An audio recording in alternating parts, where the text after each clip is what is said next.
ನಮಸ್ಕಾರ ದನಿ. ಊಟ ಕೂತಾಗ ಎಲ್ಲರೂ ಬಾಳೆಲೆನ ಎಡಗಡೆಗೆ ತುದಿ ಹಾಕಬೇಕು, ಬಲಗಡೆಗೆ ಅದರ ಹಿಂಬದಿರಬೇಕು ಅಂತೆಲ್ಲ ಹೇಳ್ತಾರೆ. ಆದರೆ ಯಾಕೆ ಅಂತ ಗೊತ್ತಿಲ್ಲ. ಸೊ ಯಾಕಾಗಿರ್ಬೋದು? ಸೊ ಸೈಂಟಿಫಿಕಲಿ ಬೇರೆ ಏನು ರೀಸನ್ ಇದೆ ಅಂತ ಗೊತ್ತಿಲ್ಲ. ಬಟ್ ಸಿಂಪಲ್ಲಾಗಿ ಹೇಳೋದಾದರೆ ಯೂಶ್ವಲಿ ನಾವೆಲ್ಲ ಬಲಗಡೆಯಿಂದ ಊಟ ಮಾಡೋದು, ಕರೆಕ್ಟ್ ಅಲ್ವಾ?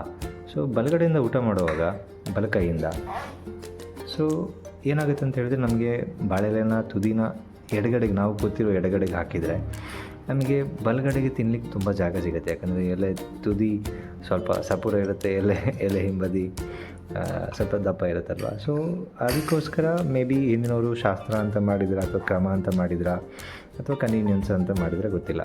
ಫಾರ್ ಎಕ್ಸಾಂಪಲ್, ನೀವು ಈ ಥರ ಬಾಳೆ ಎಲೆ ಮುಂದೆ ಕೂತಾಗ ತುದಿ ಎಡಗಡೆಗಿದ್ದರೆ ನಿಮಗೆ ಇಲ್ಲಿ ತುಂಬ ಜಾಸ್ತಿ ಜಾಗ ಸಿಗುತ್ತೆ. ಇದರಲ್ಲಿ ನೀವು ಆರಾಮ್ಸೆ ಊಟ ಮಾಡ್ಬೋದು.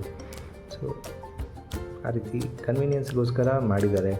ಇವಾಗ ಅದು ಶಾಸ್ತ್ರ ಅಂತ ಹೇಳ್ತಾರೆ. ಆದರೆ ಯಾಕೆ ಅಂತ ಹೇಳಿದರೆ ಅವ್ರ ಹತ್ರ ಆನ್ಸರ್ ಇರೋದಿಲ್ಲ. ಅದು ಕ್ರಮ, ಶಾಸ್ತ್ರ ಅಂತ ಹೇಳ್ತಾರೆ. ಸೊ ನಾವು ಪ್ರತಿಯೊಂದು ಇಂಥ ಸಿಂಪಲ್ ವಿಷಯಗಳನ್ನು ತಿಳ್ಕೊಂಡ್ರೆ ಸೊ ಹೆಲ್ಪ್ಫುಲ್ ಆಗಿರುತ್ತೆ. ಮುಂದಿನ ಪೀಳಿಗೆಯವರು ಅದನ್ನು ಕಂಟಿನ್ಯೂ ಮಾಡ್ತಾರೆ.